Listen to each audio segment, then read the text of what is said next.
ನಮಸ್ಕಾರ, ನಾನು ನವಿತಾ ಅಜಯ್. ಮಸೀದಿಗಳ ಅಜಾನ್ ಮೈಕ್ಗೆ ಮುತಾಲಿಕ್ ಕಿಡಿ, ಮೈಕ್ ತೆರವುಗೊಳಿಸದಿದ್ದಕ್ಕೆ ಸರ್ಕಾರದ ವಿರುದ್ಧವೂ ಕೂಡ ಆಕ್ರೋಶ. ಸಿಎಂ ಗೃಹ ಸಚಿವರ ವಿರುದ್ಧ ನ್ಯಾಯಾಂಗ ನಿಂದನೆಯ ಕೇಸ್ನ ಎಚ್ಚರಿಕೆಯನ್ನ ನೀಡಿದ್ದಾರೆ. ಬೆಳಗಿನಿಂದಲೂ ನಿಮ್ಮ ನ್ಯೂಸ್ 18 ಕನ್ನಡ ಎಲ್ಲೆಲ್ಲಿ ಈಗಾಗಲೇ ಹನುಮಾನ ಚಾಲಿಸ, ರಾಮ ಮಂತ್ರವನ್ನ ಪಠಣೆ ಮಾಡಲಾಗಿದೆ, ಸುಪ್ರಭಾತವನ್ನ ಹಾಕಲಾಗಿದೆ. 1000ಕ್ಕೂ ಹೆಚ್ಚಿನ ದೇಗುಲಗಳಲ್ಲಿ ಏನಾಗಿದೆ ಅನ್ನುವಂತಹ ಕಂಟಿನ್ಯೂಸ್ ನ್ಯೂಸ್ ಅನ್ನ ನಿಮ್ಮ ಮುಂದೆ ಇಟ್ಟಿದ್ದೀವಿ. ಈಗ ಏನಾಗಿದೆ ಅನ್ನುವಂತಹ ಪ್ರಸ್ತುತ ಸನ್ನಿವೇಶಗಳನ್ನ ಕೂಡ ನಿಮ್ಮ ಮುಂದೆ ಇಡುವಂತಹ ಪ್ರಯತ್ನ ಇದು. ಸರ್ಕಾರಕ್ಕೆ ಈಗಾಗಲೇ ಗಡುವನ್ನ ನೀಡಲಾಗಿತ್ತು. ಪ್ರಮೋದ್ ಮುತಾಲಿಕ್ ಅವರು ಇವತ್ತು ಕೂಡ ಆಕ್ರೋಶವನ್ನ ವ್ಯಕ್ತಪಡಿಸಿದ್ದಾರೆ. ಸರ್ಕಾರಕ್ಕೆ ಇಷ್ಟು ದಿನಗಳ ಕಾಲ ಗಡುವನ್ನ ನೀಡಿದ್ರೂ ಕೂಡ ಮೈಕ್ ತೆರವುಗೊಳಿಸದಿದ್ದಕ್ಕೆ ಈಗ ಆಕ್ರೋಶವನ್ನ ವ್ಯಕ್ತಪಡಿಸಿದ್ದಾರೆ. ಸಿಎಂ ಗೃಹ ಸಚಿವರ ವಿರುದ್ಧ ನ್ಯಾಯಾಂಗ ನಿಂದನೆಯ ಕೇಸ್ನ ಎಚ್ಚರಿಕೆ ಕೊಟ್ಟಿದ್ದಾರೆ. ಸರ್ಕಾರಕ್ಕೆ ಗಡುವು ನೀಡಿದ್ರು ಯಾವುದೇ ಕ್ರಮ ಕೈಗೊಳ್ಳಿಲ್ಲ. ಸರ್ಕಾರ ಬರೀ ನೋಟಿಸ್ ಕೊಟ್ಟು ಕಣ್ಣೊರೆಸುವ ಕೆಲಸ ಮಾಡಿತು. ಹೀಗಾಗಿ ಸರ್ಕಾರ ಡಿಸಿಗಳ ವಿರುದ್ಧವೂ ಕೇಸ್ ಹಾಕುವ ಎಚ್ಚರಿಕೆಯನ್ನ ನೀಡಿದ್ದಾರೆ. ಆಜಾನ್ನಿಂದ ವೃದ್ಧರು, ರೋಗಿಗಳಿಗೆ ತೊಂದರೆಯಾಗ್ತಾ ಇದೆ. ವಿದ್ಯಾರ್ಥಿಗಳು, ಸಭ್ಯ ನಾಗರಿಕರಿಗೆ ತೊಂದರೆಯಾಗ್ತಿದೆ. ಯೋಗಿ ಆದಿತ್ಯನಾಥ್ ಮಾದರಿಯಲ್ಲೇ ಕ್ರಮವನ್ನ ಕೈಗೊಳ್ಳಿ ಅಂತ ಆಗ್ರಹವನ್ನ ಮಾಡಿದ್ದಾರೆ. ಮೈಸೂರಲ್ಲಿದ್ದಾರೆ ಪ್ರಮೋದ್ ಮುತಾಲಿಕ್. ಅವರು ನ್ಯೂಸ್ 18 ಕನ್ನಡದ ಜೊತೆ ಎಕ್ಸ್ಕ್ಲೂಸಿವ್ ಆಗಿ ಮಾತನಾಡಿದ್ದಾರೆ.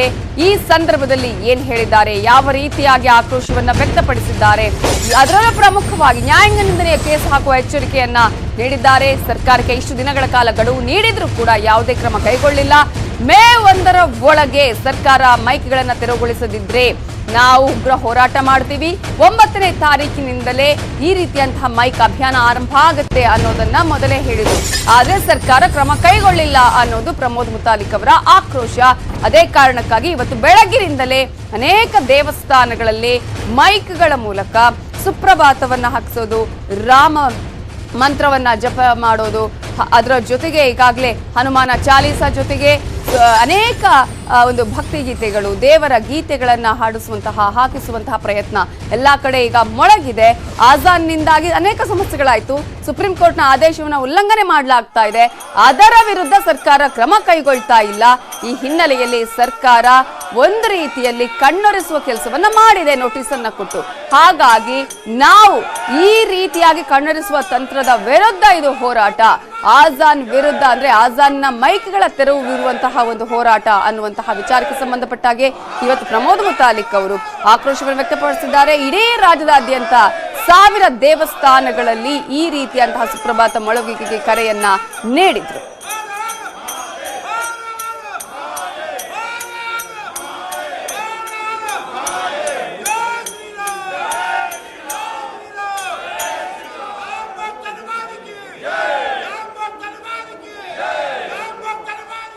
ಹಾಗಾಗಿ ನಾವು ಬೆಳಗ್ಗಿನಿಂದಲೂ ಕೂಡ ಎಲ್ಲೆಲ್ಲಿ ಏನಾಗ್ತಾ ಇದೆ, ಇಡೀ ರಾಜ್ಯದಾದ್ಯಂತ ಏನೇನ್ ನಡೀತಾ ಇದೆ, ಯಾವ್ಯಾವ ದೇವಸ್ಥಾನಗಳಲ್ಲಿ ಮಂತ್ರ ಪಠಣೆ ನಡೆದಿದೆ, ಸುಪ್ರಭಾತ ಪಠಣೆ ನಡೆದಿದೆ ಅನ್ನೋದ್ರ ಸಂಪೂರ್ಣ ಮಾಹಿತಿಯನ್ನು ಕೊಡ್ತಾ ಇದೀವಿ. ಈಗ ಏನಾಗ್ತಾ ಇದೆ ಅನ್ನೋದ್ರ ಡೀಟೇಲ್ಸ್ ಅನ್ನ ನಾವು ನಿಮ್ಮ ಮುಂದೆ ಇಡುವಂತಹ ಪ್ರಯತ್ನ ಇದು.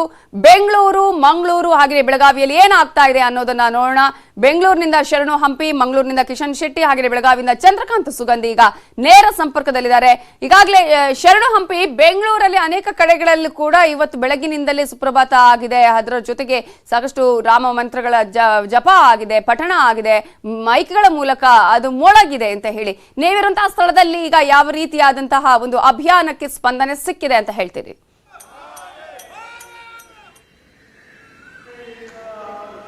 ನವಿತಾ, ಬೆಳಗ್ಗೆಯಿಂದನೂ ಕೂಡ ಸಿಲಿಕಾನ್ ಸಿಟಿ ಬೆಂಗಳೂರಿನಲ್ಲಿ ಹಲವೆಡೆಗೆ ದೇಗುಲಗಳಲ್ಲಿ ಈಶ್ವರ ದೇವರು ಸೇರಿದಂತೆ ಬೇರೆ ಬೇರೆ ದೇವಾಲಯಗಳಲ್ಲಿ ಸುಪ್ರಭಾತ ಮೊಳಗಿಸುವಂತ ಕೆಲಸ, ಅದರಲ್ಲೂ ಕೂಡ ಆಜಾನ್ ಹೊರಡುವಂತ ಸಂದರ್ಭದಲ್ಲೇ ಸುಪ್ರಭಾತ ಹೊರಡಿಸುವಂತ ಕಾರ್ಯಕ್ಕೆ ಪ್ರಯತ್ನವನ್ನ ಮಾಡಿದ್ರು. ಕೆಲವೆಡೆಗೆ ಯಶಸ್ವಿಯಾಗಿದ್ದಾರೆ. ದೇಗುಲಗಳಲ್ಲ, ಆದರೆ ಮನೆಗಳಲ್ಲಿ ರಾಮನಾಮ ಜಪ ಭಜಿಸುವಂತ ಕಾರ್ಯ ಏನಿದೆ ಅದು ಬಹುತೇಕ ಯಶಸ್ವಿಯಾಗಿದೆ. ಆದ್ರೆ ದೇವಾಲಯಗಳಲ್ಲಿ ಆಜಾನ್ ಹೊರಡಿಸುವಂತ ಸಂದರ್ಭದಲ್ಲಿ ಹನುಮಾನ್ ಚಾಲಿಸ, ರಾಮನಾಮ ಜಪವನ್ನು ಹೊರಡಿಸುವಂತ ಕೆಲಸಕ್ಕೆ ವಿವೇಕನಗರದಲ್ಲಿರುವಂತಹ ಆಂಜನೇಯ ದೇವಾಲಯ, ಈಗ ನಮ್ಮ ಹಿಂದೆ ಕಾಣಿಸ್ತಿರುವಂತಹ ಆಂಜನೇಯ ದೇವಾಲಯದಲ್ಲಿ ಅಟೆಂಪ್ಟ್ ಮಾಡಿದ್ರು. 5 ಗಂಟೆಗೆ ಪೊಲೀಸರು, ಅಶೋಕ್ ನಗರ ಪೊಲೀಸರು 10ಕ್ಕೂ ಹೆಚ್ಚು ಶ್ರೀರಾಮ ಸೇನೆಯ ಮುಖಂಡರು ಮತ್ತು ಕಾರ್ಯಕರ್ತರನ್ನೆಲ್ಲರನ್ನೂ ಕೂಡ ವಶಕ್ಕೆ ತೆಗೆದುಕೊಂಡಿದ್ದಾರೆ. ಈಗಲೂ ಕೂಡ ಅಶೋಕ್ ನಗರ ಪೊಲೀಸ್ ಠಾಣೆ ವ್ಯಾಪ್ತಿಯಲ್ಲಿ ಅವರ ಸುಪರ್ದಿಯಲ್ಲೇ ಇರುವಂತ ಮಾಹಿತಿ ಲಭ್ಯ ಆಗ್ತಾ ಇರೋದು. ಯೂಶಲಿ ಪ್ರತಿದಿನ 6:30ಗೆ ಆಂಜನೇಯ ದೇಗುಲ ತೆರೀತಾ ಇತ್ತು, ಬಾಗಿಲು ತೆರೀತಾ ಇತ್ತು. ಆದ್ರೆ ಇವತ್ತು 8 ಗಂಟೆ ಆದ್ರೂ ಕೂಡ ದೇಗುಲ ತೆರೆದಿಲ್ಲ.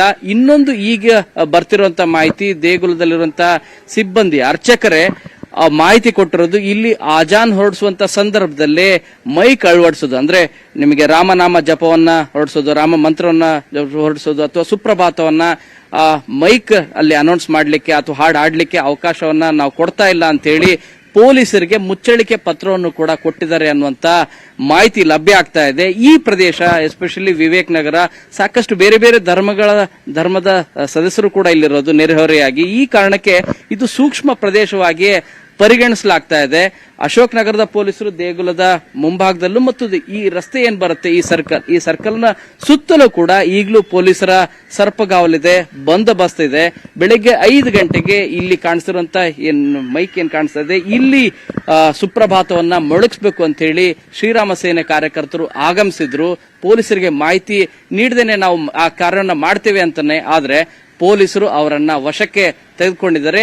ಬೇರೆ ಬೇರೆ ಕಡೆಗೆ ಕಾಳಿಸ್ವಾಮಿ ಮನೆಯಲ್ಲೇ ರಾಮನಾಮ ಜಪ ಹೊರಡಿಸುವಂತ ಕೆಲಸವನ್ನ ಉಳ್ಳಾಳ RTO ಕಚೇರಿ ಸುತ್ತಮುತ್ತಲಿರುವಂತಹ ತಮ್ಮ ಹಿಂದೂ ಕಾರ್ಯಕರ್ತರ ಮನೆಯಲ್ಲೇ ಇದ್ಕೊಂಡು ಲೌಡ್ ಸ್ಪೀಕರ್ ಮೂಲಕ ಸರಿಯಾಗಿ ಆಜಾನ್ ಹೊರಡಿಸುವಂತ ಸಂದರ್ಭದಲ್ಲಿ ರಾಮನಾಮ ಜಪವನ್ನ ಹೊರಡಿಸಿದ್ದಾರೆ. ಇದು ಸೇರಿದಂತೆ ಇನ್ನು ಕೆಂಗೇರಿ ಉಪನಗರದಲ್ಲಿ ಹಿಂದೂ ಕಾರ್ಯಕರ್ತರ ಮನೆಯಲ್ಲೂ ಕೂಡ ಇದೇ ರೀತಿಯಾಗಿ ರಾಮ ಮಂತ್ರವನ್ನ ಜಪಿಸಿದ್ದಾರೆ.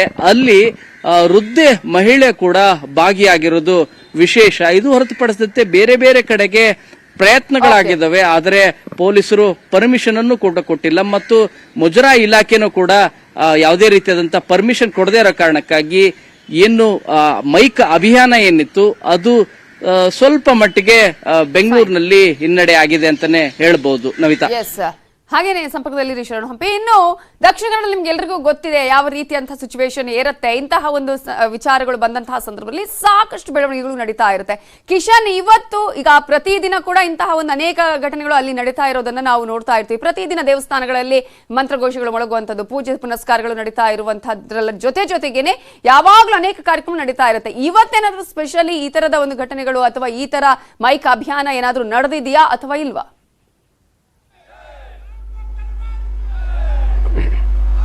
ನವಿತಾ, ಮೈಕ್ ಅಭಿಯಾನದ ಹಿನ್ನೆಲೆಯಲ್ಲಿ ದಕ್ಷಿಣ ಕನ್ನಡ ಜಿಲ್ಲೆಯ ಯಾವ ದೇವಸ್ಥಾನಗಳು ಕೂಡ ಈ ರೀತಿಯಾದಂತಹ ಬೆಳವಣಿಗೆಗಳು ನಡೆದಿಲ್ಲ. ಸದ್ಯ ಶ್ರೀರಾಮ ಸೇನೆಯ ಕಾರ್ಯಕರ್ತರು ಕೆಲ ದಿನಗಳ ಹಿಂದೆ ಎಲ್ಲ ದೇವಸ್ಥಾನಗಳಿಗೆ ಭೇಟಿ ನೀಡಿ ಈ ತರ ಅಜಾನ್ ವಿರುದ್ಧದ ಅಭಿಯಾನಕ್ಕೆ ಭಾಗಿಯಾಗಬೇಕೆಂಬ ಕರೆಯನ್ನು ನೀಡಿದ್ರು. ಆದ್ರೆ ದೇವಸ್ಥಾನದ ಆಡಳಿತ ಮಂಡಳಿಗಳು ಈ ಮನವಿಯನ್ನ ತಿರಸ್ಕಾರ ಮಾಡಿದೆ.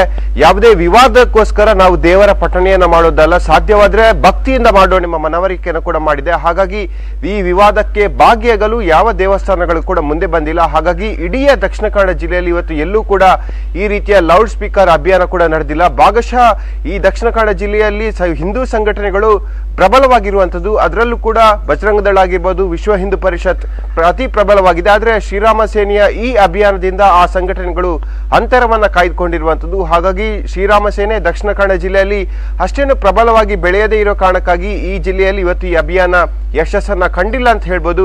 ಇನ್ನುಳಿದಂತೆ ಎಲ್ಲ ದೇವಸ್ಥಾನಗಳಲ್ಲಿ ಕೂಡ ಯಥಾವತ್ತಾಗಿ ಬೆಳಗ್ಗೆ 6 ಗಂಟೆಗೆ ಪೂಜೆಗಳು ಆರಂಭವಾಗಿರುವಂತದ್ದು. ಯಾವುದೇ 5 ಗಂಟೆಗೆ ಅಜಾನ್ ಕೂಗುವ ಸಂದರ್ಭದಲ್ಲಿ ಯಾವುದೇ ಪೂಜೆಗಳು ಆರಂಭಗೊಂಡಿಲ್ಲ ಮತ್ತು ಲೌಡ್ ಸ್ಪೀಕರ್ ಅಭಿಯಾನ ಕೂಡ ಆರಂಭಗೊಂಡಿಲ್ಲ. ಹಾಗಾಗಿ ಇಡೀ ಜಿಲ್ಲೆಯಲ್ಲಿ ಇವತ್ತು ಶಾಂತಿಯ ವಾತಾವರಣ ಇದೆ. ಎಲ್ಲೂ ಕೂಡ ಅಜಾನ್ ವಿರುದ್ಧದ ಅಭಿಯಾನಕ್ಕೆ ಯಾರು ಕೂಡ ಕೈ ಜೋಡಿಸಿಲ್ಲ ಅಂತ ಹೇಳ್ಬೋದು. ನಮಿತಾ, ಓಕೆ, ಹಾಗೆ ಸಂಪರ್ಕದಲ್ಲಿ ಇನ್ನು ಮೈಸೂರಲ್ಲಿ ಏನೇನಾಗ್ತಾ ಇದೆ? ಮೈಸೂರಲ್ಲೇ ಪ್ರಮೋದ್ ಮುತಾಲಿಕ್ ಅವರು ಇರುವಂತದ್ದು. ಅನೇಕ ಕಡೆಗಳಲ್ಲಿ ಅವರು ಇವತ್ತು ರಾಮ ಮಂತ್ರವನ್ನ ಹಾಗೆ ಸುಪ್ರಭಾತ ಪಠಣೆಯನ್ನ ಮಾಡಿದ್ದಾರೆ. ಅದರ ಬಗ್ಗೆ ಡೀಟೇಲ್ಸ್ ಕೊಡೋದಕ್ಕೆ ನಮ್ಮ ರಿಪೋರ್ಟರ್ ದಿವೇಶ್ ಇದ್ದಾರೆ. ದಿವೇಶ್, ಮಾತನಾಡಿಸ್ತೀನಿ. ಅದಕ್ಕಿಂತ ಮುಂಚೆ ನಾವು ಬೆಳಗಾವಿಗೆ ಹೋಗೋಣ. ಬೆಳಗಾವಿಯಲ್ಲಿ ಏನಾಗ್ತಾ ಇದೆ ಅನ್ನೋದ್ರ ಬಗ್ಗೆ ಡೀಟೇಲ್ಸ್ ಕೊಡೋದಕ್ಕೆ ಚಂದ್ರಕಾಂತ್ ಸುಗಂಧಿ ಈಗ ನೇರ ಸಂಪರ್ಕದಲ್ಲಿದ್ದಾರೆ. ಚಂದ್ರಕಾಂತ್, ಬೆಳಗಾವಿಯಲ್ಲೂ ಕೂಡ ಈಗಾಗಲೇ ಈ ಒಂದು ಅಭಿಯಾನಕ್ಕೆ ಏನಾದರೂ ಸಪೋರ್ಟ್ ಸಿಕ್ಕಿದೆಯಾ, ಹೇಗೆ? ಖಂಡಿತವಾಗ್ಲೂ ಬೆಳಗಾವಿಯಲ್ಲಿ ಒಂದು ಅಭಿಯಾನಕ್ಕೆ ಒಂದು ಬೆಂಬಲ ಸಿಕ್ಕಿರ್ತಕ್ಕಂಥದ್ದು. ಬೆಳಗಾವಿಯ RTO ವೃತ್ತದಲ್ಲಿರತಕ್ಕಂಥ ಆಂಜನೇಯ ಸ್ವಾಮಿ ದೇವಸ್ಥಾನದಲ್ಲಿ ಇವತ್ತು ಬೆಳಗ್ಗೆ 5 ಗಂಟೆನೇ ಶ್ರೀರಾಮ ಸೇನೆ ಕಾರ್ಯಕರ್ತರು ಬಂದಿದ್ರು. ಲೌಡ್ ಸ್ಪೀಕರ್ ಅನ್ನ ಅಳವಡಿಸಿ ಏನು ರಾಮನಾಮ ಜಪ ಆಗಿರ್ಬೋದು ಮತ್ತು ಆರತಿ ಮಂತ್ರಗಳನ್ನ ಸರಿಯಾಗಿ 5 ಗಂಟೆಯಿಂದ 5:30ರವರೆಗೂ ಹಾಕಿದ್ರು. ಜೊತೆಗೆ ಸ್ವತಃ ಎಲ್ಲರೂ ಆರತಿಯಲ್ಲಿ ಕೂಡ ಪಾಲ್ಗೊಂಡು ವಿವಿಧ ಧಾರ್ಮಿಕ ಕಾರ್ಯಕ್ರಮಗಳನ್ನ ಬೆಳಗ್ಗೆ ಮಾಡಿದ್ದಾರೆ. ದೇವರಿಗೆ ಪೂಜೆ ಮತ್ತು ಆರತಿಯನ್ನು ಸಲ್ಲಿಸಿ ಶ್ರೀರಾಮ ಕಾರ್ಯಕರ್ತರು ಅಲ್ಲಿಂದ ತಿಳಿಸಿದ್ದಾರೆ. ಯಾಕಂದ್ರೆ ಬೆಳಗಾವಿ ನಗರದಲ್ಲೇನೆ 100ಕ್ಕೂ ಹೆಚ್ಚು ಮಸೀದಿಗಳಿರೋದ್ರಿಂದ ಸೂಕ್ಷ್ಮ ಪ್ರದೇಶವಾಗಿ ಎಲ್ಲೆಲ್ಲಿರ್ತಾರೆ ಅಲ್ಲೆಲ್ಲ ಪೊಲೀಸ್ ಬಂದೋಬಸ್ತನ್ನ ನಿಯೋಜನೆ ಮಾಡಲಾಗಿತ್ತು. ಏನು ಆಂಜನೇಯ ಸ್ವಾಮಿ ದೇವಸ್ಥಾನದಲ್ಲಿ ಏನು ಭಜನೆ ಮತ್ತು ಹನುಮಾನ್ ಚಾಲಿಸಾ ಪಠಣದ ಬಳಿಕ ಕಾರ್ಯಕರ್ತರು ಅಲ್ಲಿಂದ ತೆರಳಿದ್ದಾರೆ. ಏನು ಲೌಡ್ ಸ್ಪೀಕರ್ ಅನ್ನ ಹಾಗೆ ಬಿಟ್ಟು ಕಾರ್ಯಕರ್ತರು ಈಗ ತೆರಳಿರ್ತಕ್ಕಂಥದ್ದು. ಪೊಲೀಸರು ಯಾವುದೇ ಅಂದ್ರೆ ಮುಜರಾಯಿ ಇಲಾಖೆಗೆ ಅನುಮತಿಗೆ ಒಳಪಟ್ಟಂತ ದೇವಸ್ಥಾನಗಳಲ್ಲಿ ಈ ರೀತಿ ಆಚರಣೆಗೆ ಅನುಮತಿಯನ್ನು ಕೊಟ್ಟಿರಲಿಲ್ಲ. ಹಾಗಾಗಿ ಕೆಲ ದೇವಸ್ಥಾನಗಳಲ್ಲಿ ಮಾತ್ರ ಈ ಒಂದು ಆಚರಣೆಗೆ ಸೀಮಿತವಾಗಿದೆ. ಬೆಳಗಾವಿಯ RTO ವೃತ್ತದಲ್ಲಿರ್ತಕ್ಕಂಥ ಆಂಜನೇಯ ಸ್ವಾಮಿ ದೇವಸ್ಥಾನ ಸೇರಿದಂತೆ ಕೆಲ ದೇವಸ್ಥಾನಗಳಲ್ಲಿ ಇವತ್ತು ಏನು ಸಾಂಕೇತಿಕವಾಗಿ ಏನು ಅಜಾನ್ ಧ್ವನಿವರ್ಧಕಕ್ಕೆ ವಿರೋಧ ವ್ಯಕ್ತಪಡಿಸಿರ್ತಕ್ಕಂಥದ್ದು. ಮುಂದಿನ ದಿನಗಳಲ್ಲಿ ಪ್ರತಿ ಗ್ರಾಮದಲ್ಲೂ ಕೂಡ ನಾವು ಈ ಒಂದು ಅಭಿಯಾನವನ್ನ ಮಾಡ್ತೀವಿ ಅಂತೇಳಿ ಶ್ರೀರಾಮ ಸೇನೆ ಮುಖಂಡರು ಎಚ್ಚರಿಕೆಯನ್ನು ಕೊಟ್ಟಿದ್ದಾರೆ. ಸುಪ್ರೀಂ ಕೋರ್ಟ್ನ ಏನು ನಿಯಮ ಇದೆ ಅದನ್ನು ಪಾಲನೆ ಆಗಬೇಕು. ನಮ್ದು ಅಜಾನ್ ವಿರುದ್ಧ ನಮ್ಮ ಹೋರಾಟ ಅಲ್ಲ, ಆದ್ರೆ ಆ ಧ್ವನಿವರ್ಧಕ ಬಳಕೆಯ ವಿರುದ್ಧ ನಮ್ಮ ಹೋರಾಟ ಅಂತ ಹೇಳಿ ಈಗಾಗಲೇ ಶ್ರೀರಾಮ್ ಸೇನೆ ಮುಖಂಡರು ಒಂದು ಸ್ಪಷ್ಟನೆಯನ್ನು ನೀಡಿದ್ದಾರೆ. ಹೀಗಾಗಿ ಬೆಳಗಾವಿ ನಗರದಲ್ಲಿ ಈಗ ಬಿಗಿ ಭದ್ರತೆಯನ್ನ ಒದಗಿಸಲಾಗಿರ್ತಕ್ಕಂಥ ಇತ್ತೀಚೆಗೆ ಅದ್ದೂರಿಯಾಗಿ ಶಿವಜಯಂತಿ ನಡೆದಿತ್ತು. ಆ ಸಂದರ್ಭದಲ್ಲೂ ಕೂಡ ಭದ್ರತೆಯನ್ನ ಏನು ಒದಗಿಸಲಾಗಿತ್ತು ಅದನ್ನ ಕಂಟಿನ್ಯೂ ಮಾಡಲಾಗಿದೆ. ಬೆಳಗಾವಿಯ ಅನೇಕ ಸೂಕ್ಷ್ಮ ಪ್ರದೇಶಗಳಲ್ಲಿ ಪೊಲೀಸರು ಗಸ್ತನ್ನ ತಿರುಗ್ತಾ ಇದ್ದಾರೆ. ಸ್ವತಃ ಬೆಳಗಾವಿಯ DCP ರವೀಂದ್ರ ಗಡ್ಡಾದಿ ಬೆಳಗ್ಗೆ ಇಲ್ಲೆಲ್ಲಿ ಶ್ರೀರಾಮ್ ಸೇನೆ ಮುಖಂಡರು ಭೇಟಿ ಕೊಡ್ತಾರೆ ಅಲ್ಲೆಲ್ಲ ಕೂಡ ಭೇಟಿಗಳನ್ನ ಕೊಟ್ಟು ಕೇವಲ ಪೂಜೆಯನ್ನ ಮಾಡಿ ತೆರಳಬೇಕು ಅಂತ ಹೇಳಿ ಅವರಿಗೆ ಸೂಚನೆಯನ್ನ ನೀಡ್ತಾ ಇದ್ರು. ನವಿತಾ ಜೈನ್. ಮೈಸೂರಲ್ಲಿ ಏನಾಗ್ತಾ ಇದೆ ಇದಕ್ಕೆ ಕರೆಯನ್ನ ಕೊಟ್ಟಿರುವಂತದ್ದು ಪ್ರಮೋದ್ ಮುತಾಲಿಕ್ ಅವರು ಮೈಸೂರಲ್ಲಿ ಇದ್ದಾರೆ. ಒಂದೆರಡು ಕಡೆಗಳಲ್ಲಿ ಈಗಾಗಲೇ ಅವರು ಅಭಿಯಾನಕ್ಕೆ ತಯಾರಿಯನ್ನ ಮಾಡ್ಕೊಂಡಿದ್ದು ಒಂದು ವೇಳೆ ಪರ್ಮಿಷನ್ ಸಿಕ್ಕಿಲ್ಲ ಅಂತ ಹೇಳಿದ್ರೆ. ಸೊ ಈಗ ಸದ್ಯಕ್ಕೆ ಏನಾಗ್ತಾ ಇದೆ ದಿವ್ಯೇಶ್ ಮೈಸೂರಲ್ಲಿ? ಹೌದು, ಏನಂದ್ರೆ ಈಗಾಗಲೇ ಒಂದು ಮೈಸೂರಿನಲ್ಲಿ ಪ್ರಮೋದ್ ಮುತಾಲಿಕ್ ಅವರು ಈಗಾಗಲೇ ಏನು ಅಜಾನ ವಿರುದ್ಧವಾಗಿ ಒಂದು ಸುಪ್ರಭಾತಕ್ಕೆ ಕರೆ ನೀಡಿದ್ರು. ಅದಕ್ಕೆ ಈಗ ಮೈಸೂರಲ್ಲೇ ಇದ್ಕೊಂಡು ಈಗ ಅದಕ್ಕೆ ಚಾಲನೆಯನ್ನ ಅಧಿಕೃತವಾಗಿ ನೀಡಿದ್ದಾರೆ.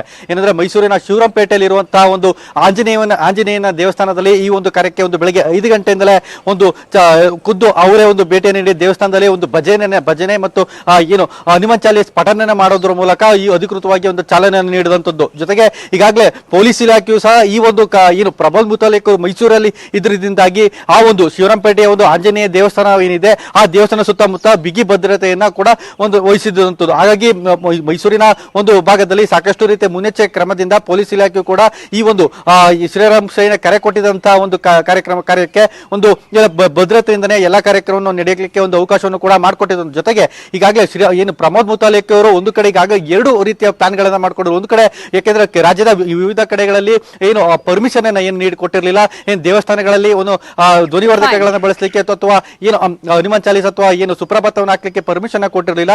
ಅದರ ಹಿನ್ನೆಲೆಯಲ್ಲಿ ಇದು ಮೈಸೂರಿನಲ್ಲಿ 2 ಪ್ಲಾನ್ ಗಳು ಮಾಡ್ಕೊಂಡು ಒಂದು ಶಿವರಾಂಪೇಟೆಯಲ್ಲಿ ಇರುವಂತಹ ಹನುಮಾನ್ ದೇವಸ್ಥಾನದಲ್ಲಿ ಒಂದ್ ಕಡೆ ಒಂದು ಕಾರ್ಯಕ್ರಮವನ್ನು ಆಯೋಜನೆ ಮಾಡಿದ, ಮತ್ತೊಂದು ಕಡೆ ತ್ಯಾಗರಾಜ ದೇವಸ್ಥಾನದಲ್ಲೂ ಕೂಡ ಪ್ರತ್ಯೇಕ ಒಂದು ಸಿದ್ಧತೆಯನ್ನ ಮಾಡ್ಕೊಳ್ಳಾಗಿತ್ತು. ಆದ್ರೆ ಪೊಲೀಸ್ ಇಲಾಖೆಯಿಂದ ಯಾವ ರೀತಿಯಾದಂತಹ ಒಂದು ಅಡಚಣೆ ಆಗದಿದ್ರಾಗಿ ಇದು ಶ್ರೀರಾಂಪೇಟೆಯಲ್ಲಿ ಎಲ್ಲಾ ಕಾರ್ಯವನ್ನು ಕೂಡ ಈಗ ಮುಗಿಸಿರುವಂತದ್ದು. ಜೊತೆಗೆ ಈಗ ಅಲ್ಲಿಂದ ಇದು ಎಲ್ಲಾ ಕಾರ್ಯವನ್ನು ಮುಗಿಸಿ ಈಗ ಮೈಸೂರಿಂದ ತೆರಳಿಗೂ ಕೂಡ ಅವರು ಸಿದ್ಧತೆಯನ್ನು ನಡೆಸಿಕೊಂಡಿರುವಂತದ್ದು.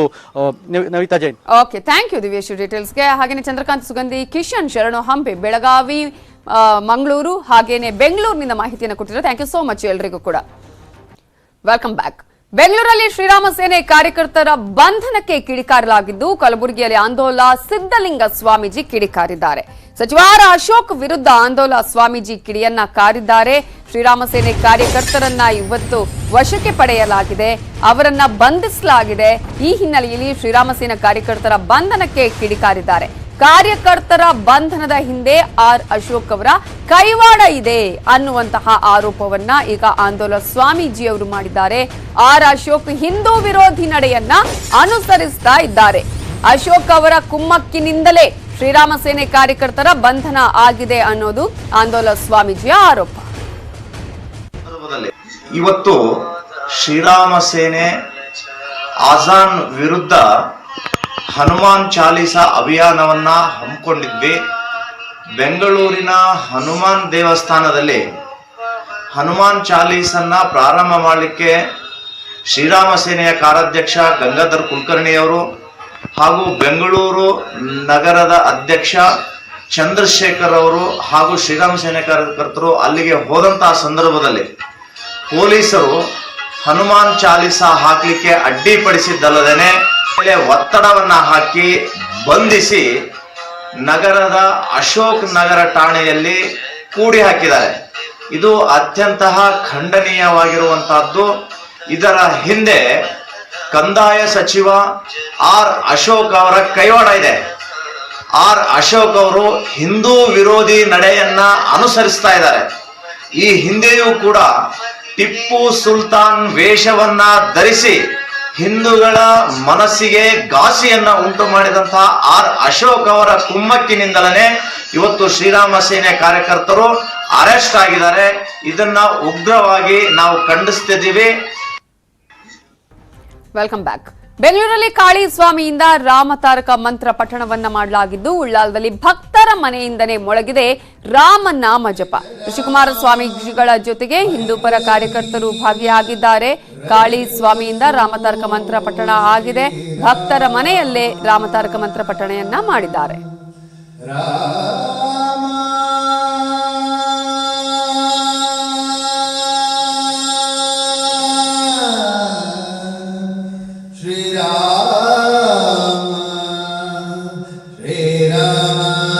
जय राम रघुराम गुणधाम श्रीराम जय राम रघुराम गुणधाम निस्सीम शान्तलधर सुद्राम